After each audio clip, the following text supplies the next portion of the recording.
I've always been curious what actually was the start of this phenomenon known as VTubing. Jiggle, jiggle, jiggle, jiggle, jiggle, jiggle, jiggle, jiggle, jiggle, jiggle, jiggle, jiggle, jiggle, jiggle, jiggle, jiggle, jiggle. I might be a VTuber myself, but who was the first human to use a virtual avatar? Hopefully this video covers that. Going into another Depressed Nousagi video. 7 months old. Not too bad. I like the stuff he puts out typically. Let's see what he's got for us today. It was Kizuna Ai who started the VTuber industry and coined the term virtual YouTuber at the start of 2017. And ever since, those who followed in her stead started calling themselves similarly. But while the industry and term started in 2017, the culture did not. It actually started from way before, birthed from a culture that was still anime adjacent and in a form that was entirely different. Oh my god. I remember hearing about the Hatsune Miku live stream concert. Or not live stream concerts, the Hatsune Miku live concerts where she had like a hologram projection. Hey B Torque, how you doing? I actually kind of wanted to see those in person. Like, how good did they look? They look pretty good on camera, at least. But very much familiar. And now, we're going to talk about the origins of VTubers. Before the industry began, before Kizuna Ai. Why We're am I going to such a talk about sucker? those that came before.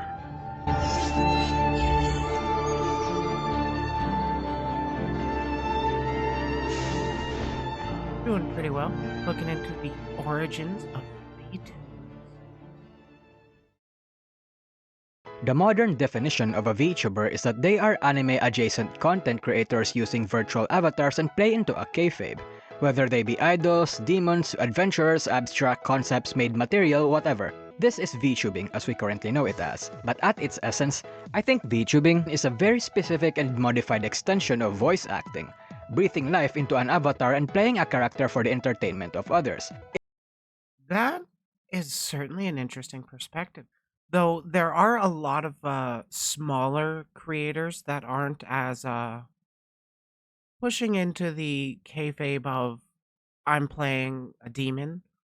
I mean, my character is loosely based off me. I am a demon, but like I don't act too different off of stream as I do on stream. At least I don't think so.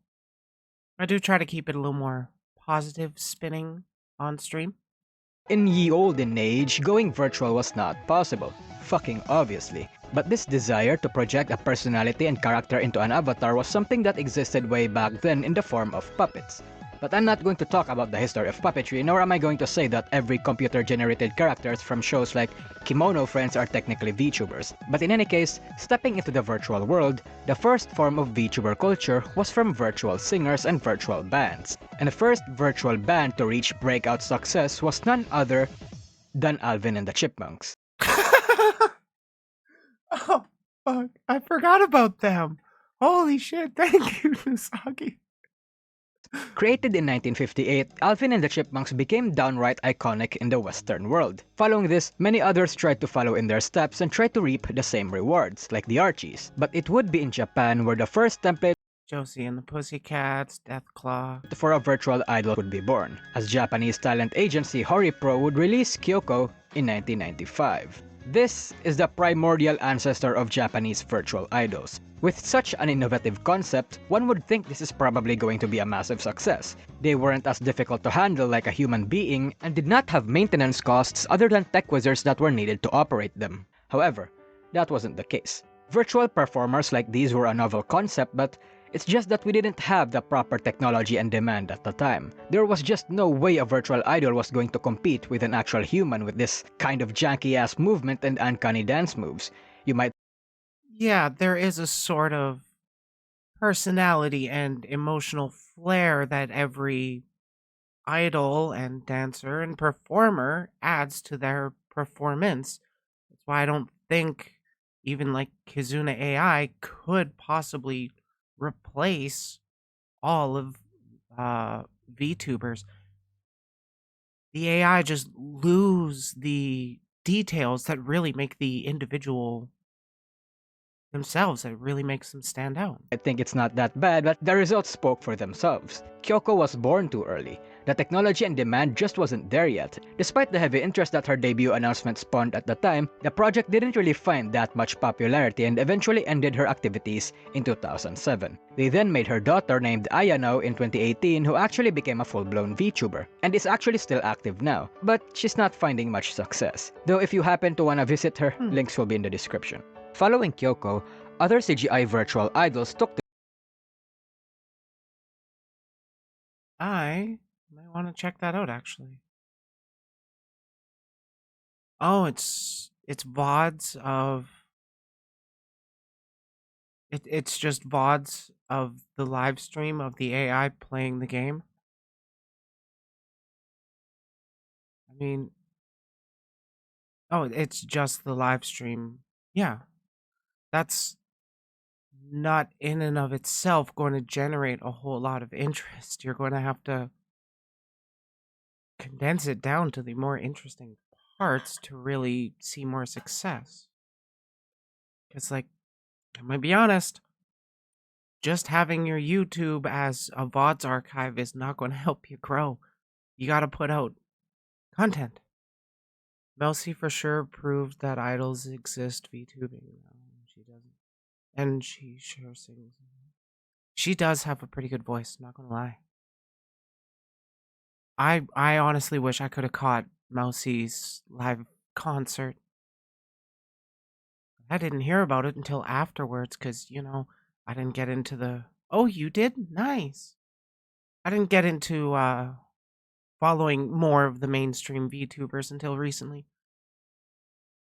I spent a little too much time focused on smaller VTubers wanting to promote them, but it is important to talk about the bigger ones too. It was a great concert. That's what I've been hearing. That's why I really wish I could have seen it. Though if you happen to wanna visit her, links will be in the description. Following Kyoko, other CGI virtual idols took to the stage but also shared a similar fate.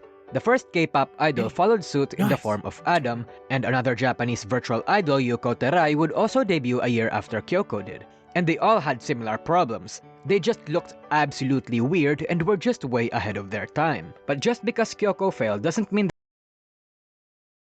But I am curious, did they only really push the just doing the live stream? Hey, it's an AI playing a game for a couple hours right now. That's not in and of itself going to generate a whole bunch of attention. Watch the whole thing. Oh yeah, I'm probably going to check it out sometime off stream. Cause I'm pretty sure Hololive wouldn't like me reacting to the whole concert. that the concept of virtual singers was a bad idea at the time.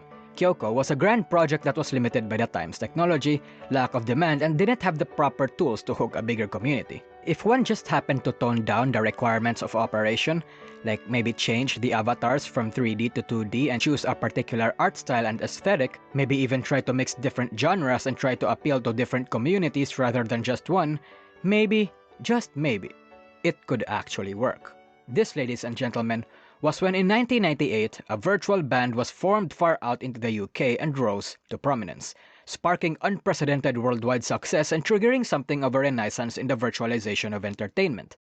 Who are they though? That band was the Gorillaz. Oh, thank you. With the unique music of the band and their unique style of going about their content, the Gorillaz were absolute legends. They were For the record, I do know the Gorillas. I fucking love them.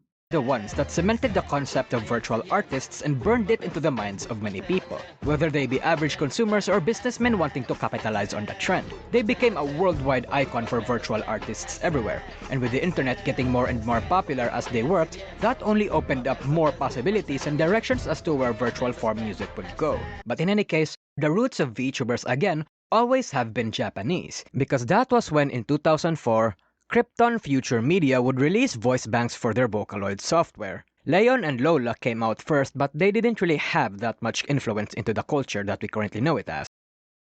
Huh. Well, I'm not surprised that Miku wasn't actually the first Vocaloid to come out. She was just the one that rose to prominence of the group of Vocaloids. However, the first Vocaloid given an actual body was none other than Mako, and she actually enjoyed a modest success. She was the prototype for Krypton's future projects. Soon enough, the company would launch even more voice banks in 2007, but one among these voice banks would rise to unprecedented popularity. Who? Following the template of the failed virtual idol Kyoko and the anime-esque appearance of Mako, Hatsune Miku took to the global stage. I'm gonna be honest, who the fuck didn't listen to Miku at one point or another?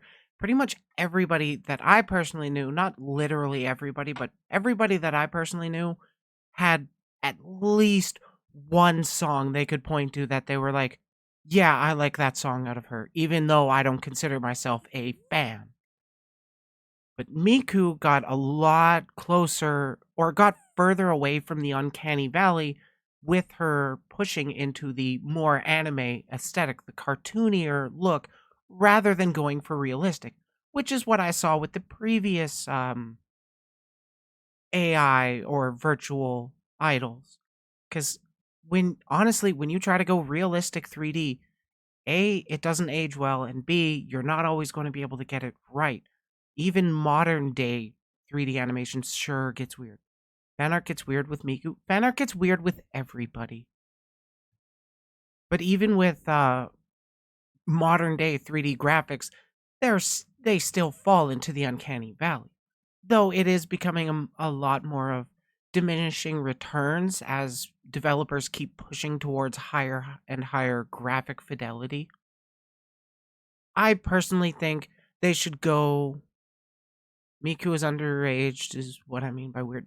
Yeah, it's a gray area because she's designed as like 16 or something. But then again, she's not an actual person, so it doesn't actually do any harm.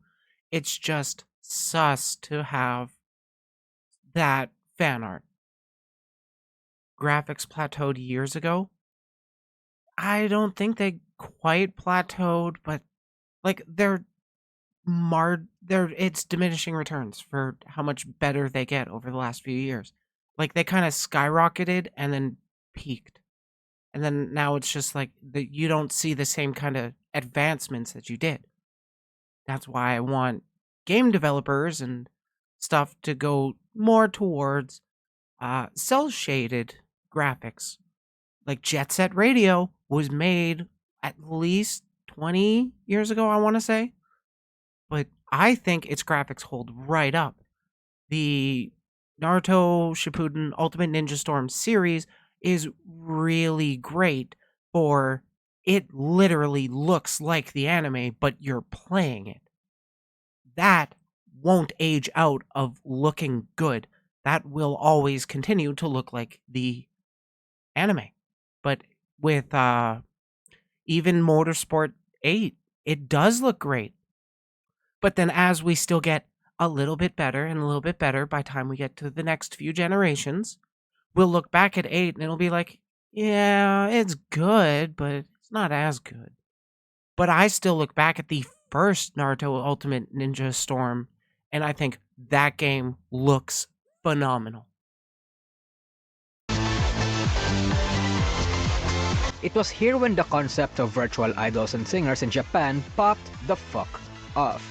Hatsune Miku and others like Gumi, Kaito, Luka, no not that Luka, and the Kagamine twins found massive success among not just the weeb I'm gonna be honest, I find it way more sus to see the art of these twins instead of Miku. Because, like, Miku at least looks older. community, but also in the music community both in Japan and overseas. Originally having no personalities of their own, Miko and friends used to be just soulless faces for the software. But these faces became so iconic they were eventually adapted to have their own characters. Albums, game franchises, and even holographic concerts. They became digital billboards all on their own and essentially became one of the biggest cultural forces in Japan. The technology was now Not just Japan, like, they became, at least in terms of Miku, she became a cultural zeitgeist of, like, idol culture of how it's represented in the West. Like, she was a gateway for a lot of people in the West to the idea of idol culture outside of, catching anime that actually touch on those subjects. Enough to make virtual idols a reality. So much so that Hatsune Miku or any kind of Vocaloid concerts were a sight to behold. It was here where the world had the first ingredients of what would become the VTuber industry. Music, idol-adjacent stuff, the internet, and cute anime girls, the essentials were all here. Afterwards, Before moving on from Vocaloid, because that's what it looks like, there is one thing I'd like to mention that the Vocaloid did have some people that actually shared their voices to become part of the Vocaloid pack, which also further bridges the gap between the virtual and the person. Most notably for me, anyways, that comes to the top of my head is the Japanese idol Gact gave his voice to create the I guess personality now, the Vocaloid Gakupo. And there was a time where I wanted to cosplay him because, daddy. Tites, which are a subgroup of singers in Nikonikodoga who did song covers, would follow up by wholly adopting Vocaloid songs and integrating them as a staple of their content. A lot of Utaites used anime-esque avatars to represent them, and it was in here that the VTuber culture started to build. But it wasn't exactly that yet. Some might even argue that the Utaite culture and community is the earliest form of the VTuber community. The hidden ones, before it turned into the Order of Assassins. And in multiple ways, I would actually agree with you. It's not a surprise either, considering that a lot of Utaites saw the breakout success of VTubing and the transition was super easy for them. Being an Utaite and a Japanese VTuber is not that different these days. Really, the only difference is that a VTuber's avatar is animated and they stream more often. The use of CGI or 2D animated avatars were rising, especially from the anime aesthetic. All sorts of individuals and companies started capitalizing on the trend. Even Japanese businesses started using CGI anime characters to market their products. It's not the first time that they did it, but these days were when they actually started gaining success. Like Nitro Plus releasing Supersonico back in 2010 as the mascot for their products and as a face for the company. I remember hearing of Sonico, but I didn't actually know literally anything about her besides, art. Then Weather News came along with Irie in 2012. But if companies could do something like that, surely individual content creators can too, right? Well then, let's have a look at our very first indie VTuber on YouTube. Oh my god. Oh my god, he was. Oh my god, he was.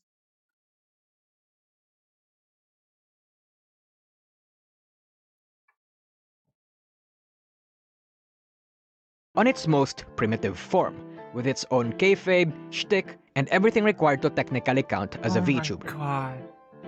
Harry the Hamster. My name's Harry the Fuck you, Nousagi! I love your videos so much. Hamster. I'm about 8 centimeters tall, a little bit chubby, and a little bit hairy, and I'm looking for a female so I can shove my fucking This is the problem with trying to identify the origins of VTubing, because these days VTubing is used so loosely it's gotten to a point that a lot of people would count anyone using a virtual avatar as a VTuber, which is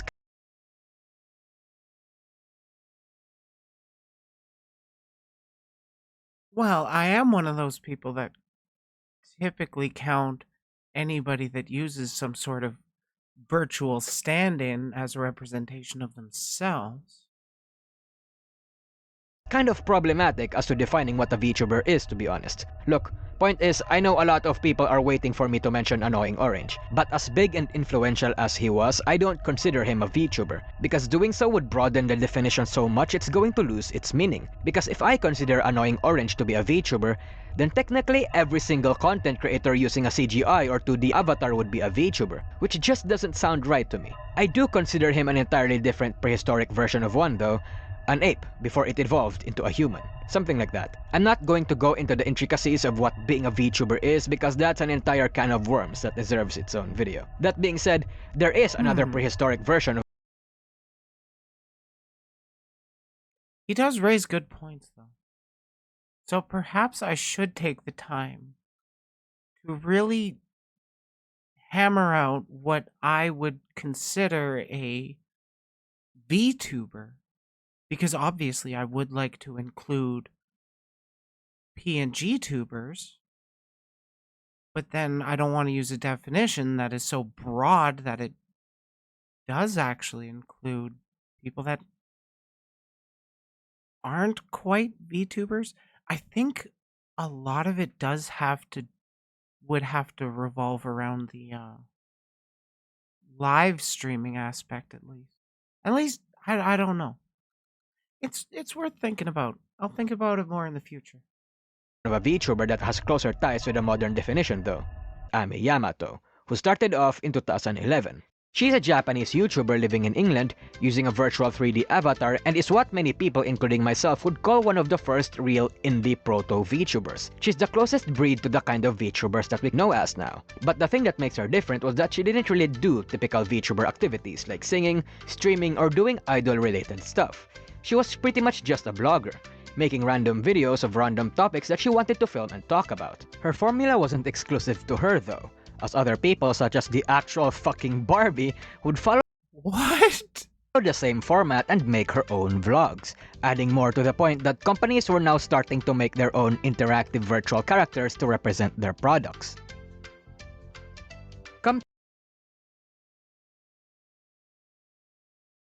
Okay then.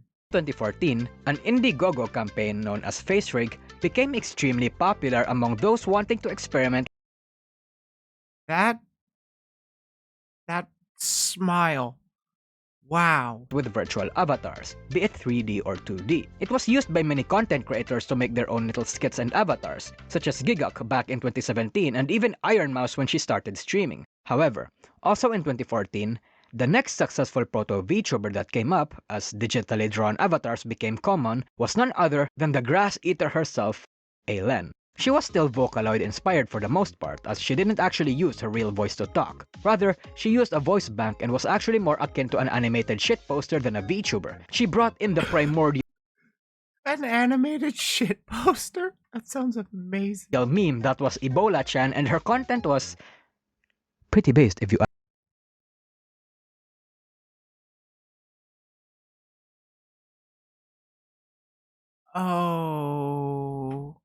Okay. I might cover some of this. ask me. They're a product of their time, so I don't want anyone waving their pitchforks. No, I wouldn't go after, hey, this person is still horrible because, like, they did problematic thing in the past. I would just want to clarify why it would be seen as problematic and how we can, move forward in the future. She became something of a significant force in the weeb community before the VTubing industry even began. She later launched many offshoots known as her family like Beilen, Benno, Moemi, Hyomemi, Moe, and most notoriously Mirai Akari, who Aileen gave her channel to back in early 2017, jump-starting Akari's rise to stardom and capitalizing on the start of the VTuber industry that Kizuna Ai founded. As Mirai Akari became one of the biggest VTubers in the classical era, you can see why Aileen is an important figure in the community by extension. But she didn't belong to any era of the modern industry. She was here before the beginning, the pioneer of pioneers. But soon enough, complications related to creative differences arose with her work for the Mirai Akari project. After a divorce from Entom, she no longer had any involvement with Mirai Akari. All the videos that she used to have on the Mirai Akari channel were set to private and they had to part ways, leaving many people to wonder if there had been any beef or problem with their relationship in the company. In 2018, Aileen would go 3D and would remake one of the characters of her old skit videos, Moe, into Natsume Moe, a pioneer of the English VTubing community. And again, Aileen would give her her channel. These days, Aileen doesn't really make content anymore. She has a channel but she doesn't have any videos on it. All her family offshoots had their own dedicated YouTube channels and she's even managed most of them in the past, but the ones that are still active now are the ones that have separated from Aileen herself. Everyone else stopped making content. As for where That is unfortunately pretty common within content creators. Most people just kind of move away, move on from doing it.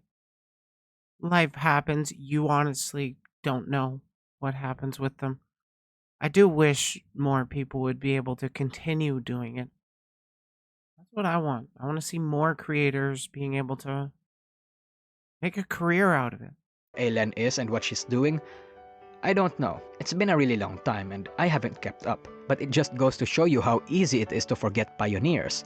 Those that helped found these communities usually don't come out on top when it changes. They're usually forgotten. Sometimes unable to keep up with the rapid demands and evolution of the industry, sometimes because of mistakes that pioneers often make since they have no guide as to what to do, and sometimes more talented and skilled people steal the spotlight away from them. It's the fate that befalls most pioneers of any community or industry. All we can really do is support those that we have now and pay homage to those that came before.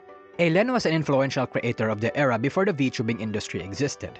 An era where the ingredients for VTubing was already there, but wasn't mixed together to make the community that it is now. Her story is a wild one that I unfortunately can't cover entirely in this video lest I derail it. But after her, the VTuber industry and community was finally founded. Kizuna was the first one to coin the term virtual YouTuber and officially started this industry. It's why it's safe to say that she is the first VTuber to ever exist. But the industry she founded and the community that she appealed to were an amalgamation of many cultures and communities around the world. From virtual bands and virtual singers, to utaites and Vocaloid artists, to the virtualization of avatars used for individual content creators, and to the live streaming and simping culture that's the standard of today's content. There were many faces of different cultures that made up the VTuber community, and while I wouldn't consider all of them VTubers per se, they are early versions of it. It's undeniable that they helped shape the industry that we currently know it as.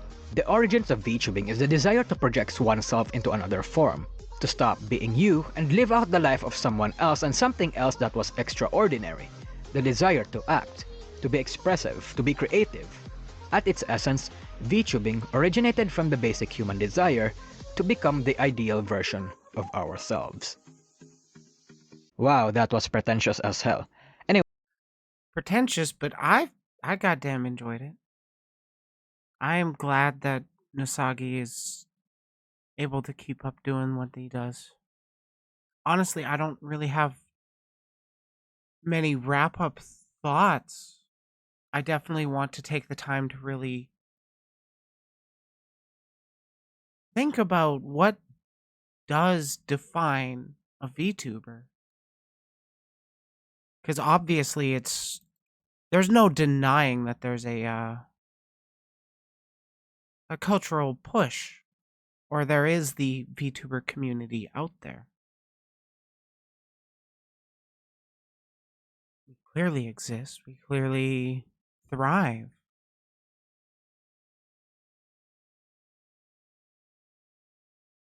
Where it's going to go from here, who knows? All we can really do is make the content we want to see and try and guide the thoughts of the people we can reach.